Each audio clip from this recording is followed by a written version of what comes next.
everyone. A very warm welcome from Neev Academy to you all for day 2 of SAIBSA Job Alike and to our plenary session on rethinking assessment. I know it's after lunch session, but I hope everybody is back on the session and looking forward for a rich, enriching conversation with Tania Mansfield. I'm Kalpita Jain, PYP Head, Neev Academy North Campus, and it's my honor to present Tania here. Looking at today's learners, we always ask ourselves, what is the future of learning? What is the changing nature of job and workplace for all of us today? How will we know that our learners have been in the process of becoming or transforming in the 21st century aligned learners? What do we need to change? Are there any barriers in assessing students' learning? How do we create new approaches to assessment which recognize the full range of students' capabilities? And hence, what will be the future of students' assessments? I think these are the questions we keep coming all the time when we plan learning engagements. To know more about this, we welcome here leading practitioner Tania Mansfield. I don't think so we need her introduction, but for the people who are joining just her session, Tania is a leading IB practitioner, instructional leader, IB workshop leader, school visitor, team leader, IB consultant, IB reader. She's also an active member of BQC team, a blogger, a fantastic blogger, coach, mentor, mother, wife, a sports person who also advocates how to balance personal and work life. She's currently a PYP coordinator and learning teaching leader at the International School of Ho Chi Minh City, Vietnam. Over the past 21 years, she has been involved in teacher training, coaching and mentoring in Hong Kong, New Zealand, Cambodia, China, Middle East, and Vietnam, and has been an IB educator for the last 18 years. We resonate with her learning philosophy. So her education philosophy states that the foundation of any education institution is people. And she strongly believes that building positive relationships ensures that everyone within the learning community feels valued and respected. At Neev, we had opportunity where she had conducted many educational workshops and training for our educators to enhance our practices. To know more about her and her website, please check out www.taniamansfield.com. Before handing over to Tania, some of the housekeeping rules are mentioned here. The session is for an hour. We will take last 10 minutes for the question and answers. You can also find us on the social media platform to share your experience of SAIBSA on these 3 platforms. Now, without wasting more time, over to Tania. Thank you, Kalpita. Thank you for those introductions. And thank you also to all of those involved with the SAIBSA Job Alike, and especially those at Neev Academy, who have been working behind the scenes, not just this weekend, but in the months ahead of time, connecting with all of us and organizing us and supporting us to make this weekend happen. Thank you. And I heard this morning it was now over 2,000 people engaging in this weekend. So congratulations to you all. Welcome to those of you on Facebook Live and YouTube Live. It's a little bit scary, I must say, but welcome to you all. And I guess that is pretty much the world we live in now. There are so many different ways that we can connect across the way here. Thank you for that wonderful introduction. A little bit, as Trevor says, it's a little bit of a blush and it becomes a little bit of a list. But first and foremost, I'm an educator. I enjoy nothing more than being in classrooms with teachers and our little people and engaging with them and their learning. My passion is building capacity and helping people to be the best that they can be, and helping them to grow in their goals as they go through. So I am just going to go over and share my screen with you. I'm hoping I can do this. Any problem?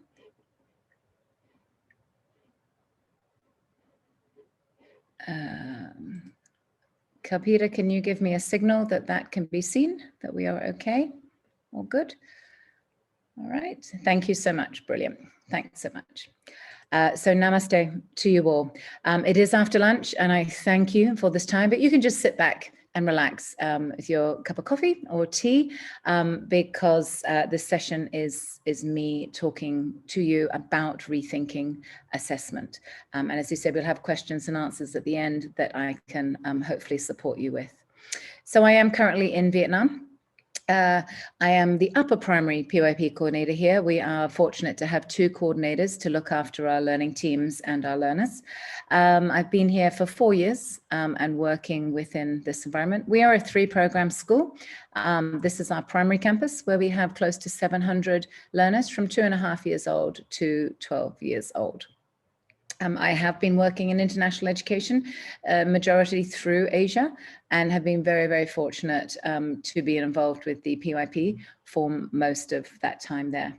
I have had the honor and the pleasure of visiting Neev campus to run in-school workshops, but also last year at the SAIBSA Job Alike. And it's just such a shame that we cannot meet face-to-face again, because I always enjoy my time learning with you all and the wonderful educators there in Bangalore.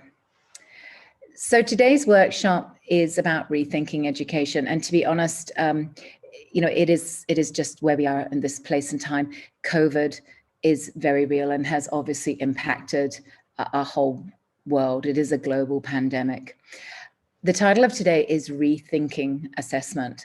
And COVID has been a game changer for all of us. It's presented a myriad of challenges, but it's also presented a number of opportunities, not just to the world of education, but for business, for hospitality, especially travel, and those in the creative and technology industries.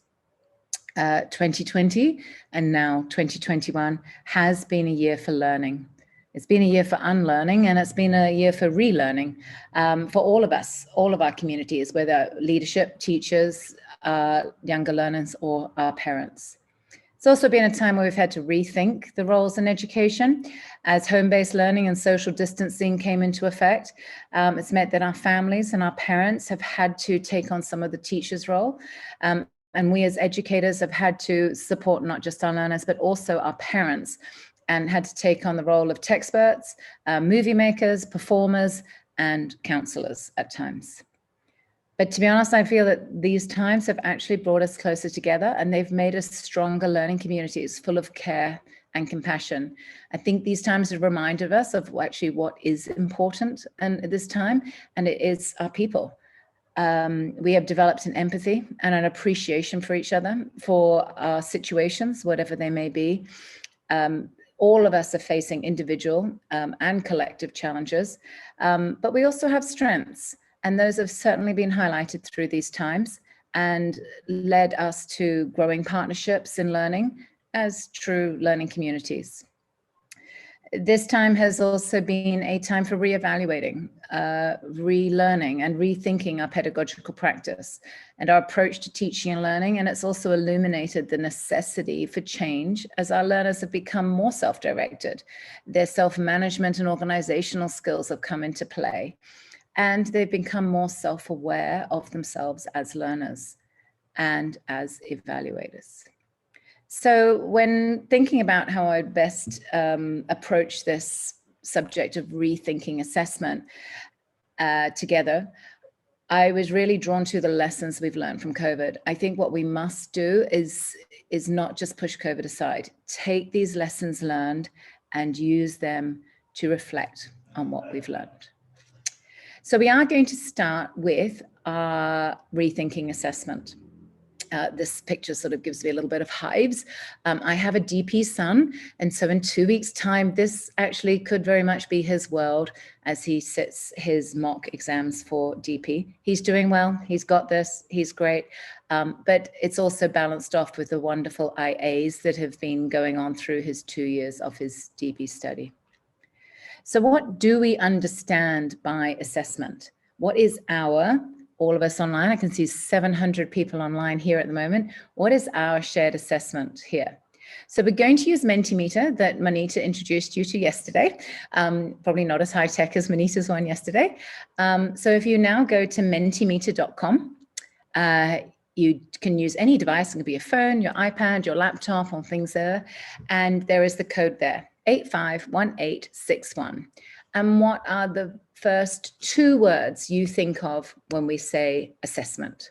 Okay, I'm going to switch screens so that we can see the results coming in. All right, so what are the first 2 words that you think of when it comes to mind? I can see challenge, integrity. Oh, nice. People are slowly getting on. As Manita said yesterday, it's a little bit of a buzz when you see people interacting because I can't see you in real time. I am in that void she was talking of. Strategies, complexity, insight. Fantastic. A lot of variety in answers here. Forward things there. Growth, I saw there. Complexity, challenge, agency. Oh, anxiety. Yes, very much anxiety. Test. Yes. Conceptual understanding. Fantastic. Stress for learning. Yes, that can happen. Certainly in some households at the moment.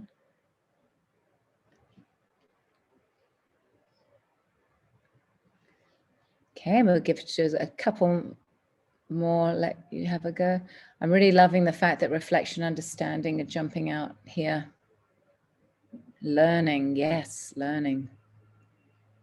And progress, love that word, progress. And feed forward there. All right, fantastic. I'm going to jump back to my slides now. All right, and go there. So thank you for your engagement there. It's fantastic. It's nice to know that there's bodies out there. So when we actually look at the root word of assessment, it's actually from the Latin, and it means to sit beside, as in to engage with, to involve, to share, and to trust. And it conjures up visions of team learning, of collaboration, of doing things together, of images of partnership, and working together to discuss and reflect and build community, and a culture of coaching and sharing and support. The definition to sit beside also implies a presence of dialogue, discussion, one person trying to understand the other's perspectives before giving value judgments. And this definition clearly aligns so closely with our values as an IB PYP school. It's putting our learners first. It's also aligned with our shared beliefs and our image of the child. The child is a competent and confident and capable young human who is able, through agency, to have voice, choice, and ownership. And if we as PYP schools believe this about our learners, then how are our current practices supporting these values? And the big question, are they? I believe that somehow we as educators have got a little lost. And instead of something we do with our learners, as in to sit beside, we've somehow gone down the pathway of viewing assessment as something we do to our learners, something that we as the adults control, and we plan assessment in isolation from our learners.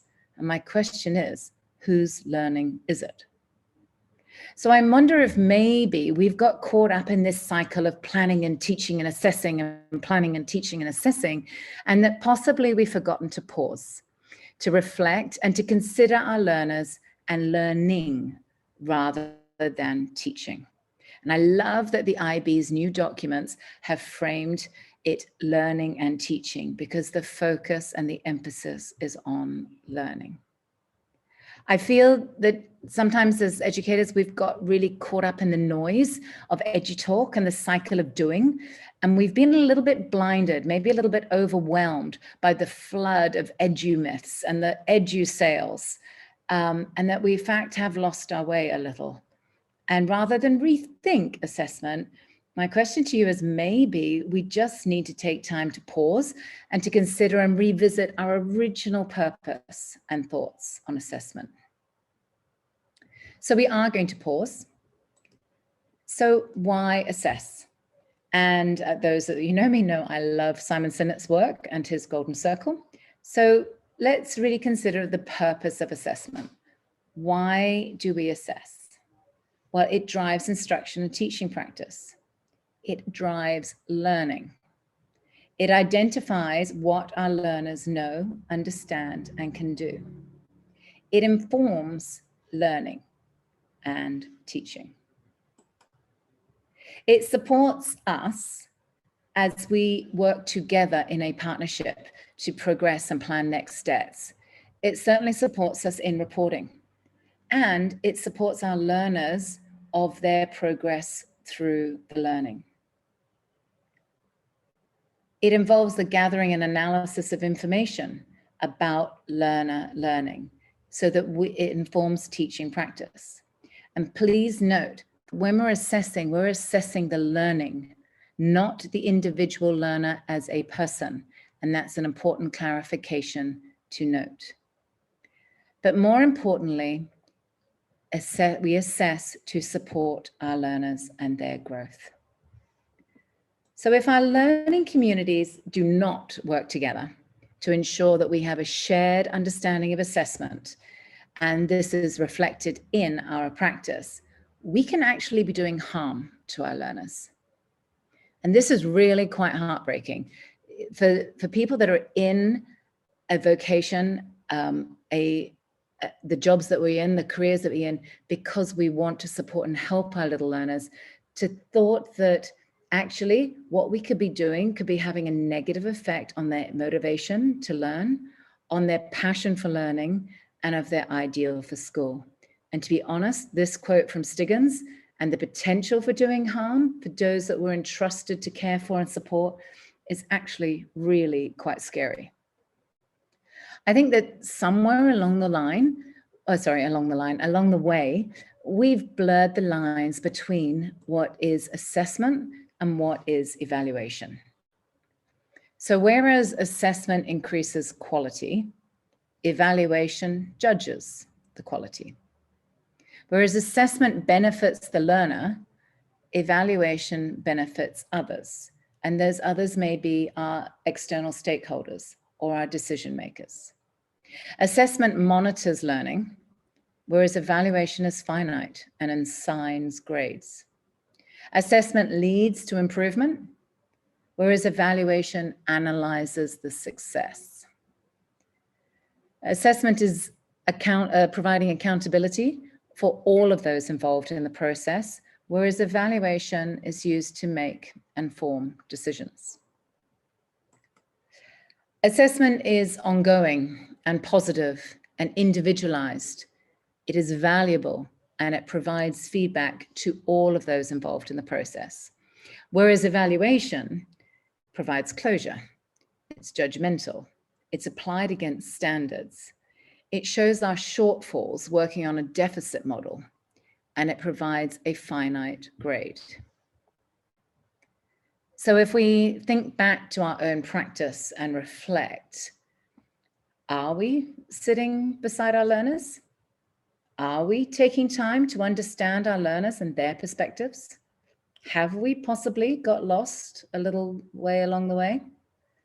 Have we become a society obsessed with measuring, with ranking, and with metrics, and with evaluating? At the moment, we seem to be obsessed with assessing everything. We actually have so much data, we actually don't know what to do with it. There's too much noise, and we need to identify the signals. What is important to know?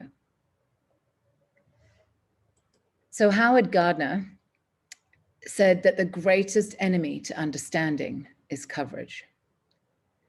We've got so intent, I feel, on hitting all the standards that we've lost our way, and maybe not just a little bit. Home-based learning has created, understandably, a scramble to keep learners busy. We took a while to work it out. And it certainly revealed cracks in our assessment policies and practices, and we found ourselves in danger of slipping back into what was easy to assess. When there are too many quizzes and tests and exams and summatives, our learners start to perceive that assessment is something that others, be it the teachers, the parents, the test makers, or the administrators, something that people outside of themselves do to them. And when we, as the educators, sit in the driver's seats, our learners feel insecure and they stop trusting themselves and they stop trusting their own judgment about the quality of their work, and they start believing that the opinions of others matter more and carry more influence and power than their own. And those same questions are applicable to a discussion of assessment choices. It goes back to our view as our role as educators, our role in the learning and the teaching. And so where is our responsibility as educators? How can we ensure as learning communities that our assessment practices are reflecting our beliefs and values, and at the same time are effective and provide valuable information to understand what constitutes learning? How can we support learning and ensure that it's meaningful to all members of our community and honors our learners and their growth and their learning? The PYP approach to assessment gives learners a vital role in the assessment process and engages the teachers in considering assessment as fit for purpose. So let's use the PYP documents.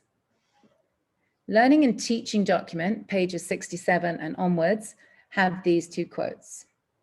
And as IB schools, our goal is to thoughtfully and effectively support our learners as they successfully acquire knowledge, they develop skills, and they build a conceptual understanding that requires both teachers and learners to develop and demonstrate assessment capabilities.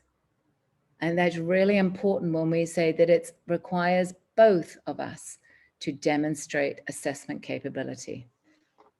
The quote from the learner, page 2, right at the beginning. When learners have agency, the role of the teacher and the learner changes. The relationship between the teacher and the learner is viewed more as a partnership. Working with this partnership, learners now become more self-aware of themselves as learners.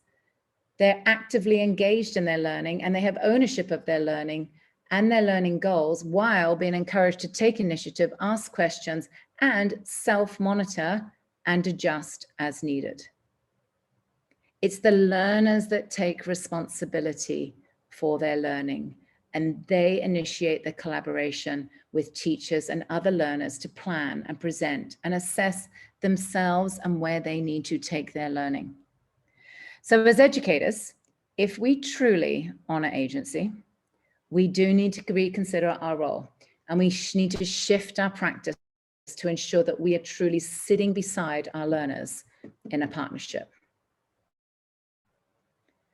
But how? How can we work together to make this shift? And not just in our personal classrooms, but also in our school-wide understanding and approach to assessment that honors capable and competent learners. So the Continuum of Assessment reflects the beliefs of the IB that when we have effective PYP assessment practice, we can holistically integrate assessment for, assessment of, and assessment as to support learning and teaching.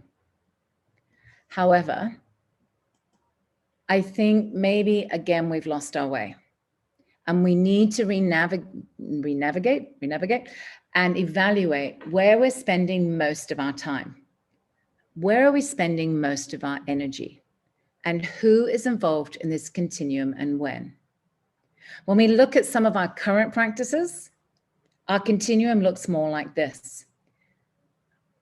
When we have so much assessment of learning and very little assessment as learning, when perhaps it should look more like this. So as the PYP mentioned there, all members of our learning community can develop assessment capability. Clark's quote here takes us back to that traditional sense of teaching where the adult was always at the front of the room, that teacher desk that we just talked about in our breakout. The teacher was the expert and the fountain of all knowledge, and there was so much secret teacher business. Again, we continue to shift from the top down to one of partnership in the learning process. So let us define assessment capable. When we, as members of our community, are assessment capable, we are aware of and understand why we are assessing and what we are assessing.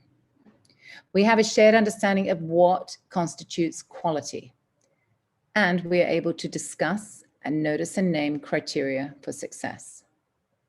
We have as a community a shared understanding of how we assess and what data is being collected, how we're recording it, analyzing it, and how we are sharing it. And we have a culture where the assessment process is collaborative and inclusive of all members of our community. So as learning communities, how can we support our teachers into becoming more assessment capable? Our teachers are viewed, just a note, this is from page 71 of Learning and Teaching, a wonderful graphic. So our teachers are viewed as assessment capable when they have that positive mindset, when they believe in their learners and they're open to developing partnerships and relationships with their learners, when they take time to monitor their learners' knowledge, skills, and understanding and get to know their learners, get to know what they know and can do. When they use assessment practices to reflect and self-assess on their own teaching practice and adapt as needed to support the learning and teaching. Now, this means that we need as educators to let go, especially in planning. We need to be adaptable and flexible and respond to the needs of our learners as evidenced in our assessment data. Assessment capable teachers take time to co-construct with our learners what success might look like. And we provide multiple opportunities for our learners to apply their learning and demonstrate their understanding, knowledge, and skills. Now we're going to take a moment to talk cricket. We are, after all, the majority of us are in India. So what a great home series India are currently having under the captaincy of Virat Kohli and with stars like Ashwin. Ashwin is my husband's favorite player and the cricket has been on constantly these last few days. So as I was watching the cricket last night, I watched how Kohli responded. As the captain, I watched how Kohli responded as the captain to what was happening on the cricket pitch. I was reminded of our role as educators and assessment. When fielding, the captain and his team go out with a game plan. But as captain, Kohli's role is to continually monitor the game. He assesses his players' performance, analyzes the batsman, considers which type of bowler is going to be the most effective against the batsman, and then adjusts where he needs to direct his fielders. And as captain, he's continually consulting with his bowlers and he's adapting and adjusting to the conditions, to the wicket and to the opposition. It's a skill of juggling many factors, many players and many options, but all towards the shared goal of minimizing the success of the opposition batsman, as is the case at the moment with England. Kohli and his bowlers and his teams have a shared understanding of the game. They have chosen strategies and they have a shared language in which they continually monitor, document, and measure their success and make informed choices together that contribute to the success of their game. So we too, as educators, need to be Kohli. We need to be continually assessing in partnership with our learners and adapting our plan towards a shared goal. We need to be continually monitoring the learning and using that data to adapt and adjust our teaching practice as best suits our learners and our learning. And as I started this session this afternoon, my husband just said to me that England are praying for rain. So this graphic comes from Learning and Teaching, page 76, and represents the 4 dimensions of assessment. That is monitoring, documenting, recording, and reporting. And although the 4 dimensions of assessment are not weighted the same as represented in this diagram, each one has its own value. And the PYP chooses or has chosen to put emphasis on monitoring and documenting learning, as these dimensions are critical in providing actionable feedback for the learner.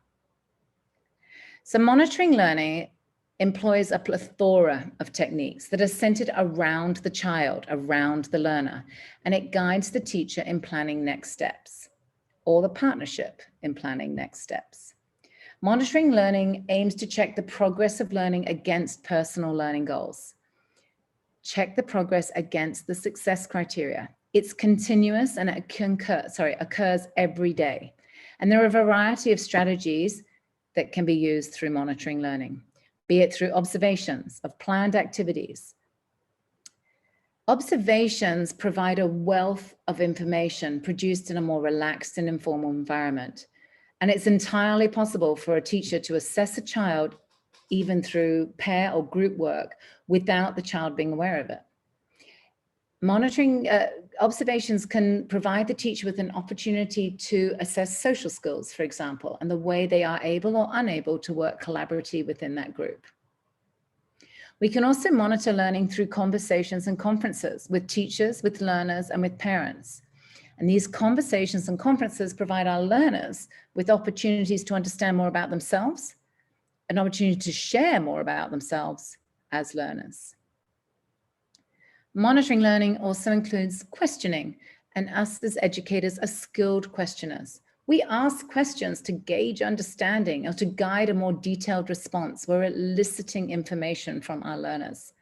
Questions allow our learners to clarify their thinking and can stimulate further conversation or response with a peer or with the teacher themselves. Monitoring learning and the reflections that follow involve the learners and the teachers using the data to then co-construct feedback, to then feed forward to next steps in learning. And as we can see from this graphic, this is where we should be spending most of our time. So documenting learning is the compilation of the evidence of learning, and it can be physical or digital, and it can be shared with others to make learning visible and apparent. It reveals insights into learning and provides opportunities to reconnect with learning goals and success criteria. Both our learners and teachers can be involved in the documentation of learning. And as well as the evidence piece itself, learners may include documentation tools that may include checklists or rubrics or anecdotal records. It's the second dimension where we should be spending time and energy. So through monitoring and documenting, we can collect evidence of understanding and check in with the learner. So I've included here some examples of check-ins that our teachers on their journey have used to check understanding of the concepts through our units of inquiry. So this was our grade 2 class. It was a whole class check-in, and the concept was health.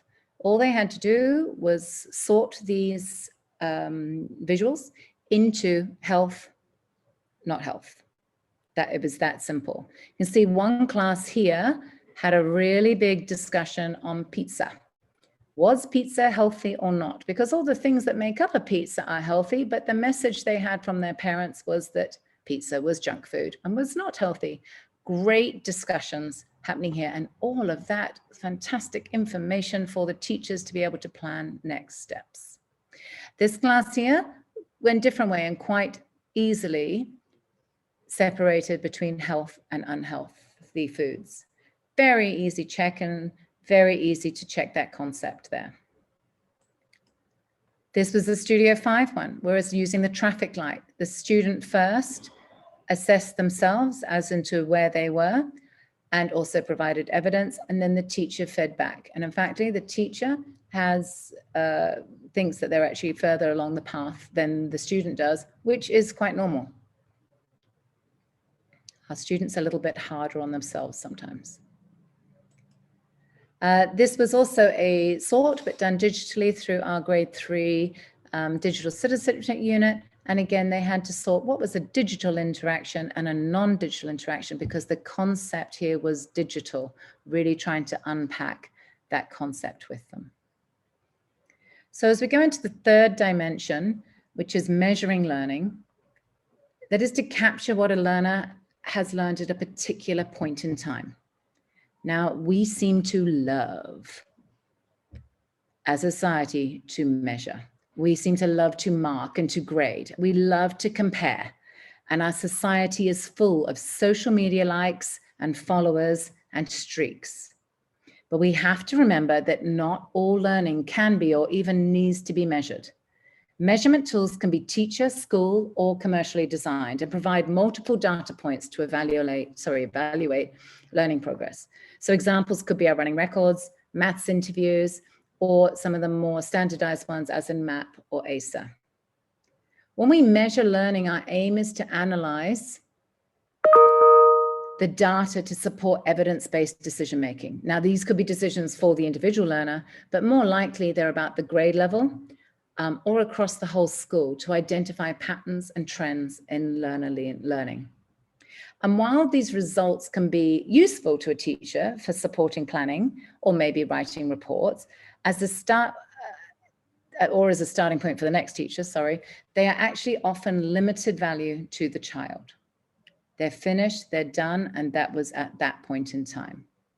So we no longer have this term summative within our vocabulary as PYP.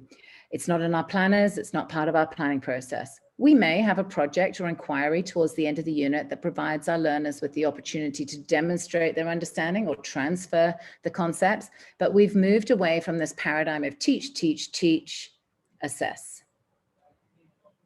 Now, measurement can be completely teacher-driven, such as pen and paper tests or a running record, but we can also co-construct them with our learner and be used as part of our formative assessment. The last dimension, reporting, is the smallest dimension, as represented in the diagram, and it serves to inform our learning community. Reporting provides opportunities to describe the progress and the achievement of the learner and identify areas for growth. But important to remember that when we say reporting, we're not just talking about the written report. There are many ways for reporting, which includes conferences, sharing of portfolios, presentations such as our PYP exhibition, and also assemblies and learning journeys. So as we rethink assessment as educators and learning communities, this graphic is a great reference to use when considering our current practices. So we did this as a school. We embarked on a self-audit of our current practices. We began with a brainstorm or a dump of all of the ways that we assessed learners. As a brainstorm, all ideas and reflections were encouraged. And then our next step was to sort that data. Where would this practice sit? In which dimension? Would it be monitoring, documenting, measuring, or reporting? And once that data was sorted, we then had to put our maths hats on and we had to work out our ratios and our proportions.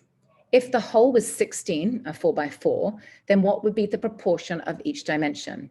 And you can see the colors here reflect the same colors as in the PYP visual. We then created visual models to represent our practice. Where were we spending most of our time and energy? And you can see if the blue represents here of monitoring, then our visual here does not anywhere near align with our PYP model. As a school, however, this self-audit highlighted a couple of things to us. Number one, we were spending lots of time and energy on measuring. Also, that we had so many different ways of assessing, there was more quantity than quality. We were drowning in data. But because of that, we weren't taking the time to analyze and use that data to inform our teaching and learning. We also found through our reflection process that we discovered that we as educators or even as a school did not value monitoring enough. As educators, and especially our early years educators, we're continuously monitoring our learners and learning and adapting and adjusting our practice in response to monitoring, but we weren't valuing that. So for us as a school, this audit supported us to rethink our assessment practices and also our understanding of assessment. So shifting now our mindset to view our learners as our partners in learning, partners in planning, and partners in assessment. How can we support the development of assessment-capable learners? So Trevor Mackenzie earlier asked similar questions. And by taking an active role in their own assessment, learners can analyze how they think and how they learn. They can develop those skills to move from being self-assessors to self-monitors, and the aim being to being self-adjusters. And as IB PYP skills, our framework is conceptual, and our scope and sequence documents are organized over phases. And this is designed with our learners in mind to support the individual and their learning, not putting students or learners in boxes. Always putting the learner first. Within the PYP, we have no year-level expectations in our series of achievement standards. No one should be on or at or above or below expectations. They are just where they are. Every learner is simply at a level of development defined by what learning is developmentally appropriate. And we are looking for each individual learner to find progress. So when considering our practice and our beliefs in agency, and our learners as capable and competent, how can we ensure that we're developing their independence of learning and of reflection? How are we developing independence and self-assessment and that metacognitive skill of being able to self-adjust? We can provide scaffolds and support so our learners can move along the continuum to independence. And it's moving along the continuum, all the way through to the child leading the assessment, our goal is to put control back into the hands of our learner. And Trevor Mackenzie, I believe this is in his new book, says, whoever is doing the assessing is doing the learning. So these scaffolds and practices will lead to our assessment-capable learners being able to confidently state, I can. They have control of their learning, of their assessment, and of the decisions for their next steps in their learning. This quote is from Knowles in 1972, and it actually breaks my heart. This is 49 years ago. We knew this 49 years ago. Why has it taken us so long to adjust and find our way back? So we at ISHMIC have been using the gradual increase, the gradual increase of independence for about 5 years now. So along this gradual increase of independence, our learners self-assess and provide evidence for that self-assessment. It's not just enough to put yourself there. We want to know why. Why did you put yourself there? And keeping them accountable. Where is your evidence? And our learners are able to place themselves along the continuum and discuss why they have placed themselves along that continuum. The judgment is not about where they place themselves, but more their reason for placing themselves there, and that discussion of what your next steps might be. Educators at Nexus Singapore have been using what they call Agent Awesome and provided opportunities for students to self-reflect and assess themselves. And their criteria has been co-constructed by the learners and teachers, leading to a shared understanding of expectations and expected quality. So providing opportunities for goal setting as well, our learners are able to identify their learning needs and develop not only their own goals, but identify who they will need, what they will need, and how they will be able to reach their goals as they move forward. Now, instead of rubrics, and I was once at a school and our evaluator for our evaluation quoted that we were pretty much death by rubric, which is not as much fun as death by chocolate. Anyway, but instead of rubrics, but are text heavy, they're difficult to navigate, they're difficult to write, and they can be subjective. And moving maybe towards more a single point rubric, where the expectation here is co-constructed and it's agreed on by teachers and learners. And when using it, if I place myself further to the left, that's fine. But what are you going to do to take your next steps? If you've placed yourself firmly in the center, That's fine too. But what are you going to do to take your next steps? And if you're already on the right-hand side of your single point rubric, that's fantastic. But what are you going to do to take next steps? And again, that self-assessment, all of those discussions, and that ownership of the process is so important. So what next? What action do we need to take to be able to rethink assessment? So we've talked about assessment capable teachers, and we've talked about developing assessment capable learners. But to be honest, none of that matters if only one or two of our educators are on this journey. To benefit for all of our learners, we need to ensure we're on a collective journey. We need to develop as a learning community a culture of assessment. So how do we develop a culture of assessment? How can we do as sunflowers do and move forward with a shared understanding of the same beliefs? How can we develop a school-wide assessment culture that acknowledges the role that assessment plays in informing the learner, informing learning and teaching, and informing the learning community about achievement, progress? Also, a culture that supports decision-making. A shared assessment culture across your learning community should also be clearly communicated to all of your stakeholders. We need to ensure that we're very clear that we understand our purpose of assessment, and we need to reinforce the value of assessment in our monitoring, documenting, measuring, reporting of learning. And as we develop that culture of assessment, we need to ensure that all our stakeholders, our learners, our parents, our leaders, are aware of what we assess and why we assess.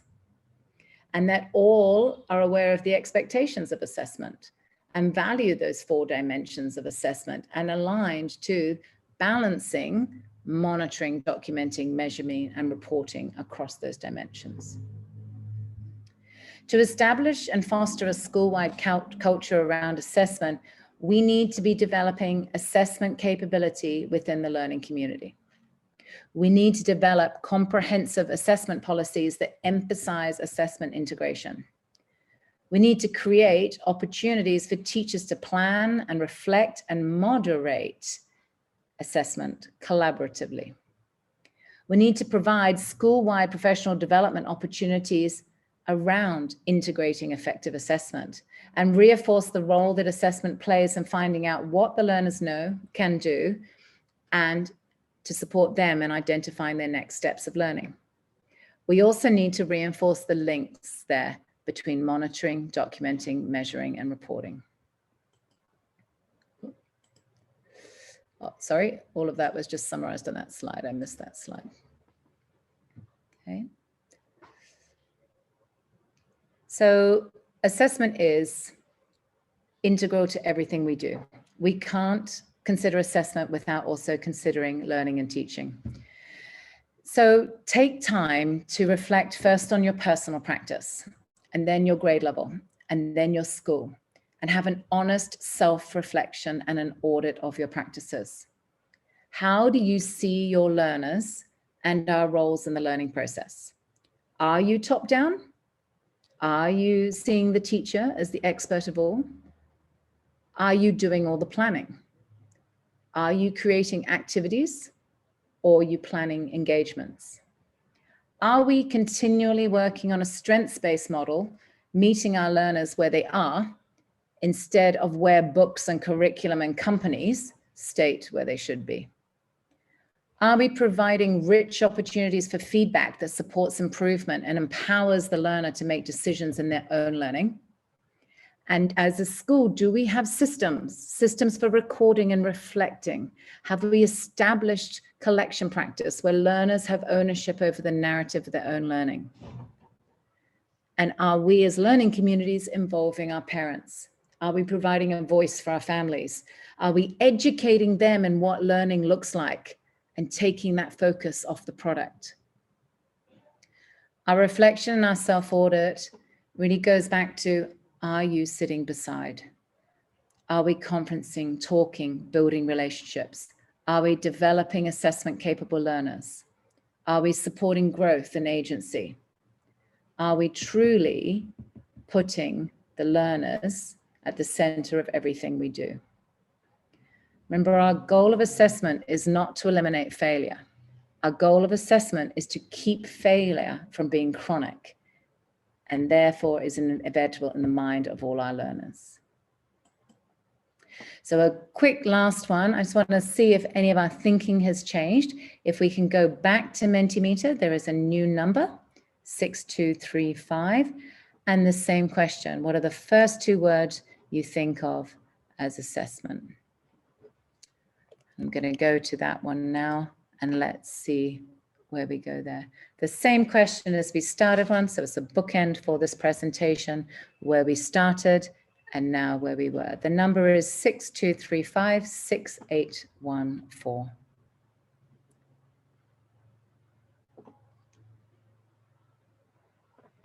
People on there? Oh, cool. And what I will do after this presentation is download both and compare the data to see if our thinking has changed, if our understanding has changed, and that will give me information to be able to support and plan next steps.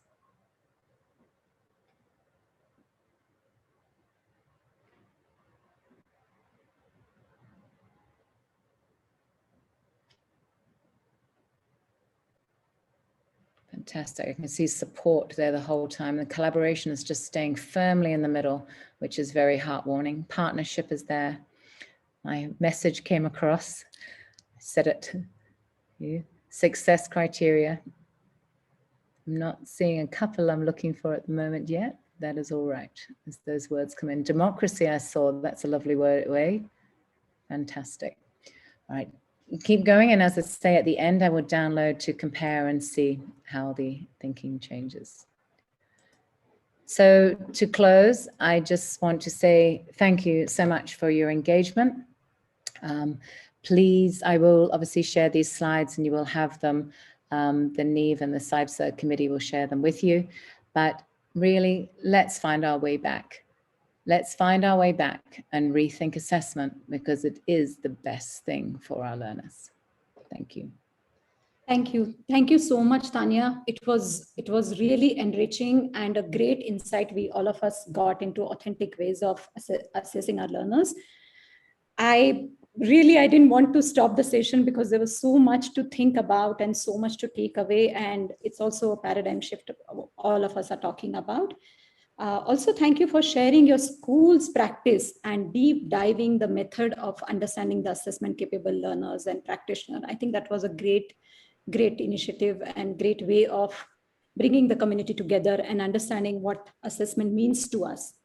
There are a couple of questions, Tania. I think I'll read out a few questions from offline and online.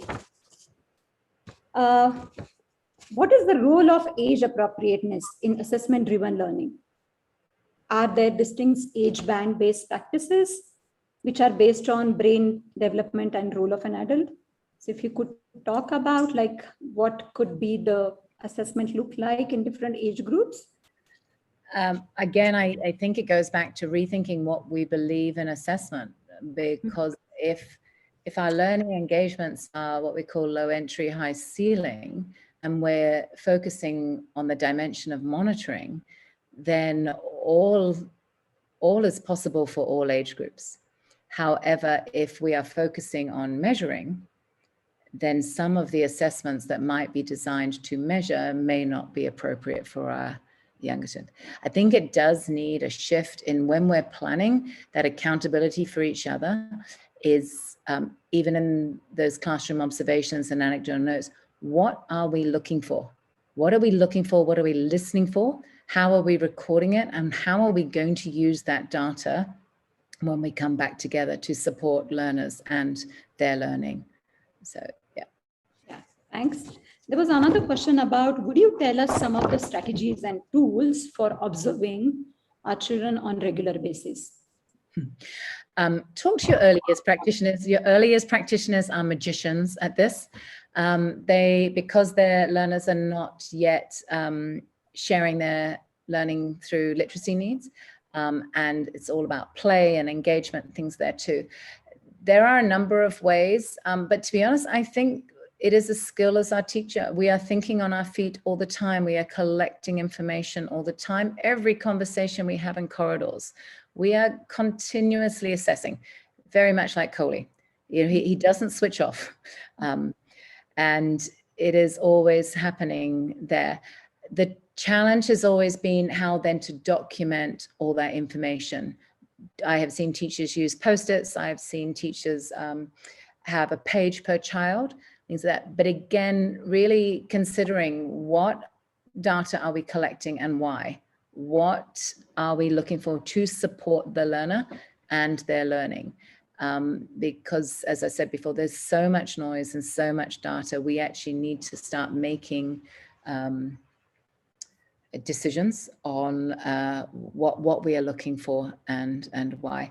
Also, I mean, as I say, every corridor conversation is a form of conversation and as assessment, but that might support that learner, but not the learning. So we have to balance it all off. Mm-hmm. There are a lot of questions about the summative assessment. So if you could talk about the summative assessment, so people are asking like, okay, is it really required? What is the role of summative assessment in our teaching and learning? I think Manisha and Angela would probably talk to this better as they have their IB hats on. But the term itself, summative, has completely disappeared from our vocabulary. I think we did get ourselves into a paradigm of teach, now stop teaching and assess. And I will often say to my teachers, or did in the past, did that assessment, that summative, provide you or the learner with any more information to support them? And learning never ends. I mean, why are we using this word summative? And it is one of the challenges as a unit of inquiry comes to a close. But we don't have to, okay, close the book and move on. That learning and the application of concepts and that transfer continues the way through. So, and also, I think we as teachers used to struggle with next week's summative week. It's like, what? Like, aren't we better to be spending our time and energy on teaching, on learning and teaching, instead of stopping an assessment? Again, I would encourage the beautiful documents are so rich. Go and read them. Form a book club. Go and read them, unpack them. What do they say, and how does that apply to your context and your school? And challenge each other. You know, challenge each other there as you go through. Our audit, we didn't end up where we planned to go. And it certainly wasn't us leaders saying we do this well, this not well. It was actually, we just had the provocation. It was very scary how much data we had. We are very data rich, but information poor. Yeah, we'll take one more last question, Tania, from Maria Matthew. So she's asking, please mentor us on planning assessment for learners. Do we need to IQ mapping? Do we need to do the IQ mapping? I'm not familiar with IQ mapping. Okay, and another question also in this. But as we plan for, so one thing we have been working on this year as a school, and this is just a personal from our context, is we've gone to the stage of assessing each line of inquiry in the unit of inquiry. And hoping that gave us evidence for the understanding of the central idea. And what we've now gone towards is looking at our related concepts. What are our essence words? And do our children understand those concepts? Because after all, they're the ones that are transferable across learning areas, things like that. And so those examples I gave there are our concept check-ins. So it might be a Freya model, it might be an exit card, it could be a picture sort, or what we call a concept sort. And they only take 5 minutes, and they can happen often and often and often. Some concepts are easy to grasp. Change, it's also one of our key concepts, obviously, but it's a related concept. Change is quite easy for our children to get a really good handle on as they understand what it means. but can they transfer it? Can they apply it? And using those words there. Whereas some of the other concepts are harder. So we, through those concept check-ins, we go, okay, where do we need to spend our energy supporting the learning for those learners? They've managed change now, but actually I can't remember what the other one was for that grade level. But same as digital technologies. Our grade 3s grasped that very quickly with a couple of wobblies in there, because some things aren't black and white. But to be honest, as a cohort, that was a pretty easy concept for them to grasp. Now be able to spend more time on, actually the other concept was digital citizenship and citizenship. So how did we spend that time on developing that understanding of digital citizenship? Thank you. Thank you, thank you, Tania, for wonderful session. Now I'll hand over for the next session to Soumya.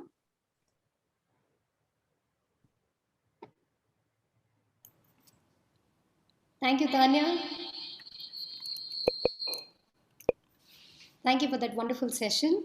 And now we again look forward to our next set of breakout sessions that's upcoming at about 1:50. That's again a 1.5-hour session. So request you to follow the schedule and log in to the respective Zoom links. Also, we would like you all to join us back at 3:30 in the same webinar link, where we will have a vote of thanks and closing ceremony. Thank you so much for joining, and thank you, Tania, once again. See you again. Bye.